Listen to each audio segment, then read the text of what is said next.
Hello everyone, I am Sabuddin and today now we are going to discuss about importance of English. So dear students, and I would like to tell you that why English is most important. मैं आपको बताना चाहता हूँ कि English क्यों most important है. Dear friends, अभी जो समय है, जिस समय में हम लोग जी रहे हैं, ठीक है, यहाँ पे क्या है, without English you can't survive of your self, you can't make your own image, you can't make your reputation. So if you want to make your reputation, first of all try to complete this speaking course. Try to convert of yourself into a good speaker of English. Dear students, as you know that if you want to make money, if you want to do something in your life, first of all you have to do something to make your career. You have to do something to make your financial condition strong. Dear friends, अंग्रेजी बोलना है तो आपको कुछ ज़्यादा मेहनत करने की आवश्यकता नहीं है, लेकिन आपको ये विशेष बात पे ध्यान देना है कि how can I speak English, मैं अंग्रेजी कैसे बोलूं, how can I learn English, कैसे अंग्रेजी सीखूं. This is very important for you. ये बहुत महत्वपूर्ण है आपके लिए. ओके, हम डिस्कस करेंगे आज प्रेजेंट एंड डेफिनिट पे. प्रेजेंट एंड डेफिनिट टेंस जिसे हम लोग हिंदी में कहते हैं वर्तमान काल. ठीक है, वर्तमान काल पे बात करेंगे हम लोग. तो इसके चार हम लोग कह सकते हैं टाइप के सेंटेंस होते हैं. पहला हमारा अफर्मेटिव होता है, दूसरा नेगेटिव होता है और तीसरा हमारा होता है इंट्रोगेटिव. और इंट्रोगेटिव में टू टाइप्स होते हैं.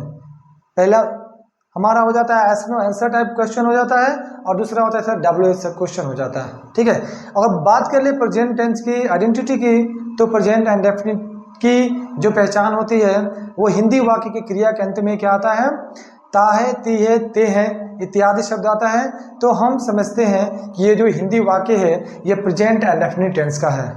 डियर फ्रेंड्स, अगर हम लोग बात करते हैं अफर्मेटिव सेंटेंस की, तो इसका स्ट्रक्चर हो जाता है, सब्जेक्ट राइट करते हैं, मेन वर्ब में एस और यस राइट करते हैं, प्लस हम लोग करते हैं object on the other word right कर देते हैं दोस्तों. ठीक है, जैसे ही, सी, इट या कोई नाम हो, या माई ब्रदर्स या योर ब्रदर्स. ठीक है, अगर थर्ड पर्सन का सिंगुलर सब्जेक्ट होता है तो इसके साथ हम लोग लगाते हैं मेन वर्ब में या तो यस लगाते हैं या तो यस लगाते हैं. और वो अगर हमारा सेंटेंस क्या हो, नेगेटिव हो, तो ही, सी, इट के साथ या तो लगाते हैं डज और बाकी सभी शब्द के साथ लगाते हैं डू. हम लोग बात करते हैं प्रेजेंट डेफिनिट के अफर्मेटिव सेंटेंस के लिए. ठीक है, अगर हम बात करें कि वह खाता है, हम इसे कह सकते हैं ही इट्स. यहाँ पे इट्स लग रहा है क्योंकि जो सब्जेक्ट हमारा है वो है थर्ड पर्सन का सिंगुलर सब्जेक्ट, और थर्ड पर्सन के सिंगुलर सब्जेक्ट के साथ हम लोग क्या करते हैं, मेन वर्ब में एस या एस को राइट करते हैं. ठीक है, तो वह खाता है, इसको हम लोग इंग्लिश में कह सकते हैं ही इट्स.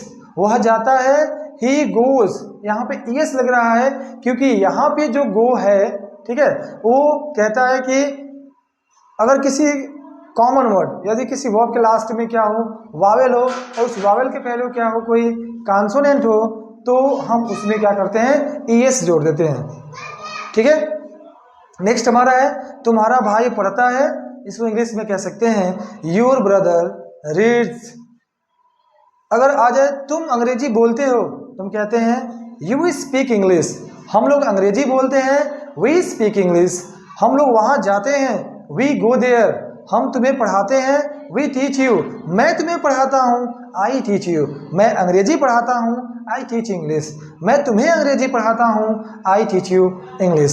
सो डियर फ्रेंड्स, ये तो था अफर्मेटिव सेंटेंस था हमारा प्रेजेंट एंड डेफिनिट का. अगर नेगेटिव की बात कर लिया जाए तो नेगेटिव में क्या होता है, सब्जेक्ट हमारा ही, सी, इट या कोई नाम होता है, इन सभी के साथ क्या करते हैं, डज का प्रयोग करते हैं, और बाकी सभी के साथ हम लोग क्या करते हैं, डू का प्रयोग करते हैं. जैसे एग्जांपल में देख लिया जाए तो सीता नहीं खाती है, हम लोग कह सकते हैं सीता डज नॉट ईट, क्योंकि यहाँ पे जो सीता है वो थर्ड पर्सन का सिंगुलर सब्जेक्ट है, तो हो जाएगा सीता डज नॉट ईट. अगर कहा जाए राम नहीं पढ़ता है, हम कह सकते हैं राम डज नॉट रीड. मैं अखबार नहीं पढ़ता हूँ, I do not read newspaper. Sita अंग्रेजी नहीं बोलती है, Sita does not speak English. मैं अंग्रेजी नहीं पढ़ाता हूँ, I do not teach English. वे लोग वहां नहीं जाते हैं हम कह सकते हैं they do not go there. ठीक है, तो दोस्तों लड़के नहीं खेलते हैं, the boys do not play. ठीक है, ये हमारा नेगेटिव सेंटेंस था। इंट्रोगेटिव में एस नो आंसर टाइप देख लेते हैं। ठीक है, तो नेगेटिव में एस नो आंसर टाइप क्या है, हम लोग कह सकते हैं कि सेंटेंस शुरू होता है वो क्या से शुरू होता है, तो हम कह सकते हैं क्या आप पढ़ते हैं, डू यू रीड, क्या तुम अखबार पढ़ते हो, डू यू रीड न्यूज़पेपर, क्या सीता नाचती है, डज सीता डांस, क्या वे लोग हंसते हैं, डू दे लाफ, क्या मैं तुम्हें पढ़ाता हूँ, डू आई टीच यू, क्या वे लोग अंग्रेजी जानते हैं, डू दे नो इंग्लिश, क्या हम लोग पानी पीते हैं, do we take water, do we drink water, क्या हम लोग चाय पीते हैं, डू वी टेक टी। ये हमारा है yes no answer type question. या yes no answer type question इसलिए है कि जब भी हम लोग क्या करते हैं डू यू से क्वेश्चन स्टार्ट करते हैं तो यहाँ पे या तो आंसर करते हैं यस में या तो आंसर करते हैं नो में। जैसे मैं कहूँ डू यू स्पीक इंग्लिश, तो आप कहेंगे yes I speak English, no I do not speak English. अगर शॉर्ट में बोलना हो तो बोल सकते हैं yes I do, no I don't. Negative में भी और अफर्मेटिव में भी शॉर्ट में आप बोल सकते हैं। ठीक है, do you take tea in the morning, क्या आप सुबह में चाय पीते हैं, तो आप क्या बोलेंगे या तो यस में या तो नो में। यस में रिप्लाई करेंगे तो क्या करेंगे yes I take tea in the morning, no I do not take tea in the morning.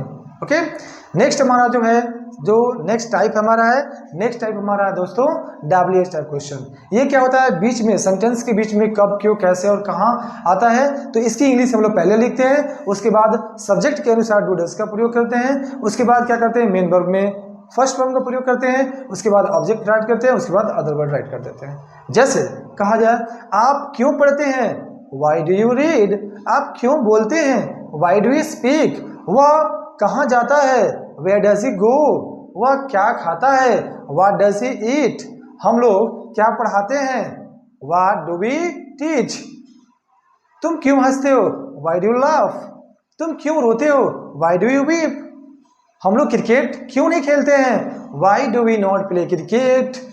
Okay, तो दोस्तों ये हमारा था WH टाइप क्वेश्चन। ओके, मिलते हैं नेक्स्ट वीडियो में। अगर ये वीडियो अच्छा लगा हो तो आप मेरे चैनल को लाइक करें, सब्सक्राइब करें और अपने दोस्तों के साथ शेयर करें। और हम लोग मिलते हैं नेक्स्ट वीडियो में, मिलेंगे प्रेजेंट कॉन्टिन्यूअस में बेहतर कॉन्सेप्ट के साथ और बेहतरीन एग्जाम्पल के साथ। तब तक के लिए tata bye bye, see you, ciao माओ, जय हिंद।